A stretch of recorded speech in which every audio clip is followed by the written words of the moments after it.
Hello students, कैसे हैं आप सब। आई होप आप सब अच्छे होंगे। आईसीटी वर्चुअल क्लासरूम में आप सबका स्वागत है। मैं विकास। बच्चों, क्लास 10th का मैथ्स कर रहे हैं हम। चैप्टर है आपका pair of linear equation in two variable. इसका रिवीजन चल रहा है बच्चों। तो रिवीजन में हम क्या करेंगे, प्रीवियस ईयर्स जो क्वेश्चन है उनको कवर करने की कोशिश कर रहे हैं। तो देखिए, जो अगला सवाल आपके सामने है कुछ इस तरह से है। इसको हल करना है बच्चों आपको। तो ये क्वेश्चन क्या बोलता है, दो संख्याओं का अंतर 26 है और एक संख्या दूसरी संख्या की 3 गुनी है। संख्याएं ज्ञात कीजिए। तो यहाँ पे आपको कुछ स्टेटमेंट दी गई है कि दो जो संख्याएं हैं उनका डिफरेंस 26 है। एक संख्या दूसरी संख्या की 3 गुना है, 3 टाइम्स है। तो आपको संख्या बतानी है। चलिए फटाफट नोट डाउन करो इसको और सॉल्व करने की कोशिश करेंगे। जिसका भी आंसर आ जाएगा चैट के माध्यम से अपना आंसर आप शेयर कर देंगे बच्चों। तो ठीक है बच्चों, यहाँ पे क्या करना है आपको। देखिए, सबसे पहले निकालना क्या है वो देख लीजिए। ठीक है, आपको संख्याएं ज्ञात करनी है। दो संख्याएं हैं, ठीक है। तो एक संख्या यहाँ पे x मान लेते हैं, है ना। माना माना एक, या फिर पहली संख्या लिख देते हैं इसको, है ना। पहली संख्या x है, ठीक है। तथा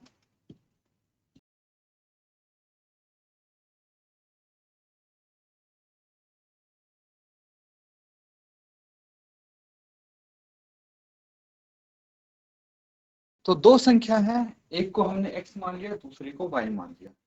अब क्या बोला गया है, अकॉर्डिंग टू क्वेश्चन, प्रश्नानुसार यहाँ पे बोला गया दो संख्याओं का अंतर 26 है। एक संख्या दूसरी संख्या की 3 गुनी है। तो एक संख्या दूसरी संख्या की 3 गुनी है, 3 टाइम्स है ना। तो पहली संख्या दूसरी संख्या की 3 टाइम्स है। तो अगर मैं बोलता हूं कि x बड़ा है y छोटा है, दोनों में से कोई तो बड़ा और छोटा होगा, तो y क्या होगा। अगर इन दोनों को बराबर करना है, ठीक है, तो मान लीजिए x y के 3 गुना है, तो y को भी 3 गुना करेंगे ताकि ये x के बराबर हो जाए, ठीक है। तो ये समीकरण 1 हो जाएगा। अब दूसरा देखिए, दो संख्याओं का डिफरेंस आपको दिया गया है, x बड़ा है तो x में से अगर y घटाएंगे तो 26 आ जाएगा। ये समीकरण 2 हो गया, ठीक है। अब क्या करना है आपको, समीकरण 1 में नहीं 2 में, समीकरण 2 में y बराबर है, नहीं x की वैल्यू दी हुई ना हमको, तो x की वैल्यू पुट कर देंगे। x बराबर है 3y रखने पर x की वैल्यू रखिए। चलिए, तो समीकरण 2 में x की वैल्यू 3y रख देंगे, माइनस y बराबर है 26। तो y कितना आ जाएगा, 2y बराबर है 26 आ गया। तो यहाँ पे y बराबर है 13 आ जाएगा, ठीक है। अगर 2y बराबर है 26 तो 2 को राइट हैंड साइड लेके जाइए, तो 2 इंटू 13 26 होता है ना, ये कैंसिल आउट हो जाएंगे। अब देखिए, y की वैल्यू हमारे पास आ गई है, y का मान आ गया है, तो समीकरण 1 में रख देते हैं। समीकरण 1 में y बराबर है 13 रखने पर क्या आता है चेक करते हैं। तो समीकरण 1 क्या है, x बराबर है 3y। तो x बराबर है 3y है, y की वैल्यू हमारे पास 13 आ गई, तो 13 रख देते हैं। कितना आ जाएगा ये, 3 इंटू 13। तो x बराबर है 39 आ गया, ठीक है। x किसके बराबर आ गया, 39 के बराबर आ गया। अब देखिए, ये दोनों कंडीशन आपकी सेटिस्फाई हो जाएंगी, तो आप लिखेंगे अतः दोनों संख्या 39 और 13 है, ठीक है।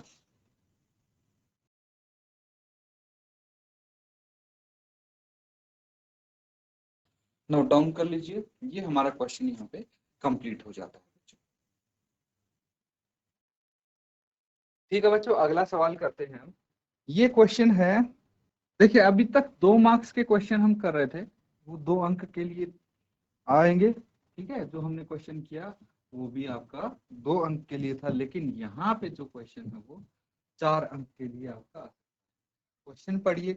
यदि रैखिक समीकरण निकाय 2x + 3y बराबर है 7 तथा 2ax + a + b × y बराबर है 28।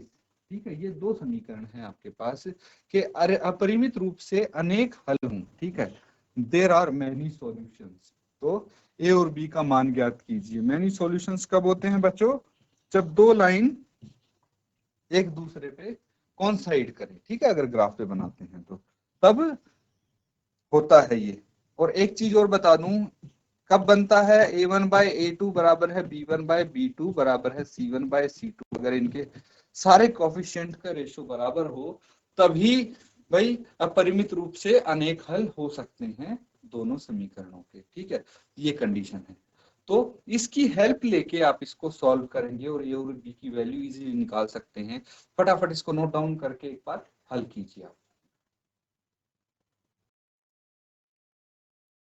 ठीक है बच्चों, यहाँ पे अगर इसको सॉल्व करेंगे हम तो देखिए, अब साथ साथ यहाँ पे आप चेक भी करते रहिए कि आप कैसे सॉल्व कर रहे थे। तो जो दिए हुए रैखिक समीकरण हमारे पास है क्या है? 2x + 3y बराबर है 7। एक तो ये है। तो हम एक काम करते हैं, 7 को भी लेफ्ट हैंड साइड ले आते हैं। 2x + 3y - 7 = 0। एक समीकरण तो ये हो जाए। ठीक है, दूसरा समीकरण का हम क्या करेंगे? दूसरा समीकरण है हमारे पास 2ax + a + by बराबर है 28। ठीक है, तो इस केस में भी 28 को लेफ्ट हैंड साइड ले आएंगे। 2ax + a + b y - 28 = 0। ठीक है, तो ये हमारे पास 2 समीकरण हो गए है ना, एक तो ये और एक ये। अब क्या करना है बच्चों? भाई ये जो 2 समीकरण दिए गए हैं इनको हम कंपेयर करेंगे। ठीक है, किससे? a1x + b1y + c1 = 0 और a2x + b2y + c2 = 0 है कि नहीं? क्लियर है? तो इससे कंपेयर कर देंगे, देखते हैं क्या आता है बच्चों। यहाँ पे कंपेयर करने के लिए आप देखेंगे कि भाई x के साथ, जैसे पहले समीकरण में यहाँ a1 है तो यहाँ पे क्या है? पहले समीकरण में 2 है। हाँ, तो इस तरह से हम a1 a2 निकाल लेंगे, b1 b2 भी निकाल लेंगे। ठीक है, और c1 c2 भी। पहले a1 a2 निकालिए। a1 है 2 और a2 है 2a, b1 है 3, b2 है a + b, फिर c1 है -7 एंड c2 है -28। ठीक है, ये सब निकाल दिया। अब एक चीज हमें बोली गई है कि जो हमारे समीकरण है, ठीक है, इसके अपरिमित रूप से अनेक हल है। ठीक है, चूंकि अपरिमित रूप से अनेक हल हैं,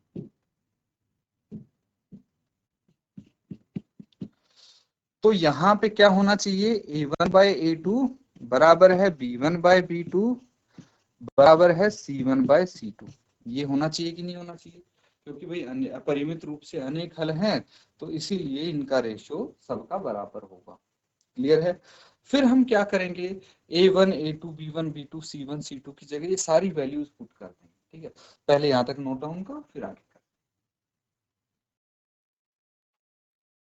सबने कर लिया बच्चों नोट? वैल्यूज रख देते हैं अब इनकी। a1 कितना है? 2 और a2 कितना है? 2a। ठीक है, इसी तरह b1 3 और a + b।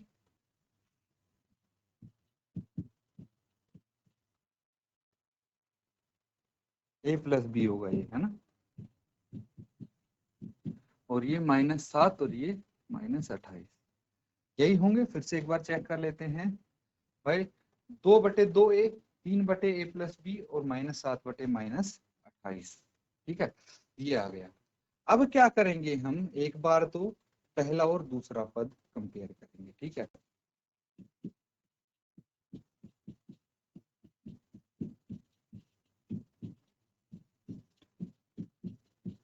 अगर हम ये दो पद लेंगे तो क्या आ जाएगा, देखिए 2/2a बराबर है 3/a प्लस बी, ठीक है, ये आ जाएगा।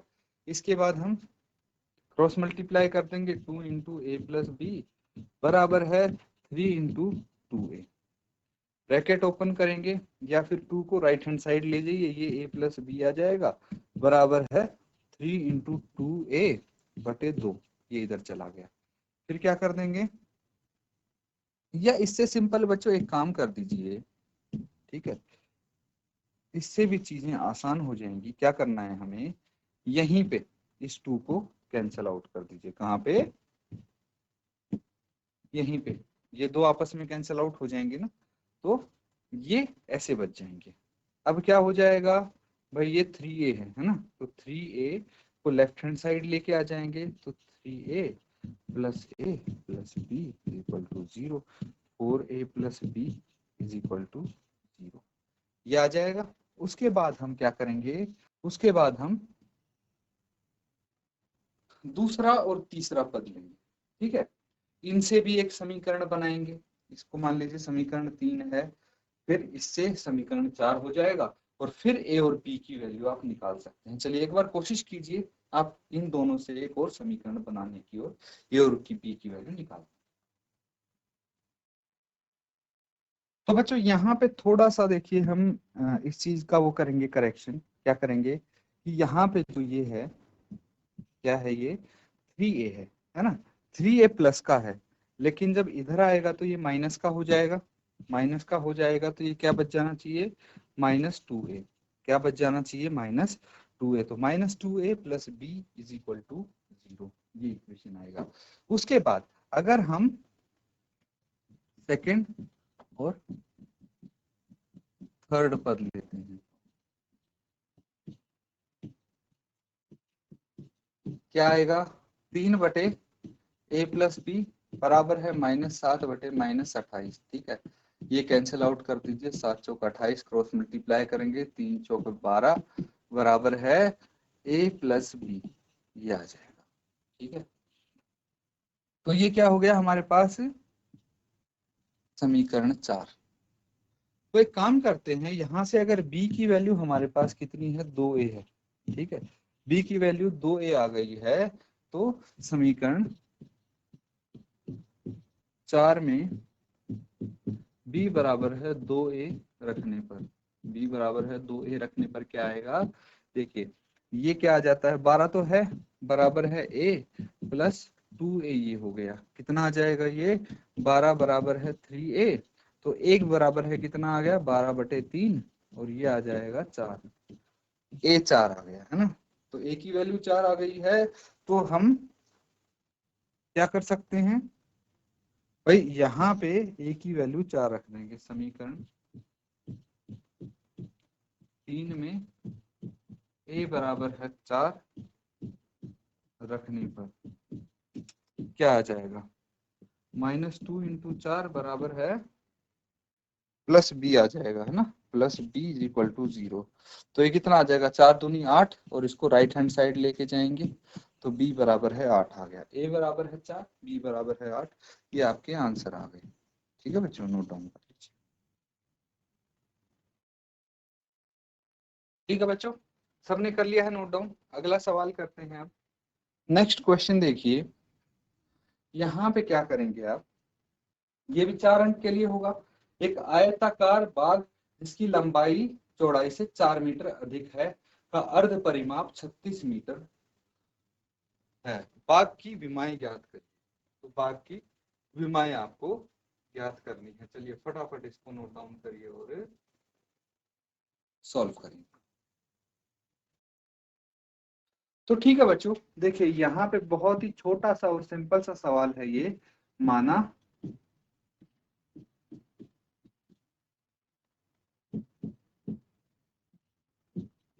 आयताकार बाग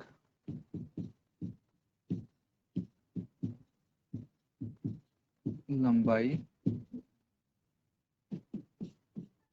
x मीटर है, ठीक है, तथा आयताकार बाग की चौड़ाई y मीटर मान लेते हैं। तो लंबाई और चौड़ाई मान ली है हमने x और y। अब क्वेश्चन के अनुसार देखिए, प्रश्न अनुसार अकॉर्डिंग टू क्वेश्चन क्या बोला गया है कि जिसकी लंबाई चौड़ाई से 4 मीटर अधिक है। अगर ये एक हमारा आयताकार बाग है, ठीक है, आयताकार बाग है, इसकी लंबाई x होगी, चौड़ाई y होगी। तो क्या बोला गया है, लंबाई चौड़ाई से 4 मीटर अधिक है। तो लंबाई अगर x है तो चौड़ाई को इसके बराबर करने के लिए इसमें 4 जोड़ देंगे कि नहीं जोड़ देंगे। ये समीकरण 1 हो गया। दूसरे में बोला गया है अर्ध परिमाप 36 मीटर है। अब अर्ध परिमाप क्या होता है, उससे पहले आपको पता होना चाहिए परिमाप क्या होता है। जो परिमाप होता है बच्चों, इसका पेरीमीटर, चारों भुजाओं का, ठीक है। लेकिन अर्ध परिमाप मतलब जो इसका परिमाप आएगा उसका आधा। तो पेरीमीटर का फॉर्मूला क्या होता है, 2 × L + B, यही होता है। तो अर्ध परिमाप निकालना है तो इसको 2 से भाग कर दो, मतलब लंबाई प्लस चौड़ाई, ठीक है। तो आप यहाँ पे लिख सकते हैं कि जो अर्ध परिमाप होता है,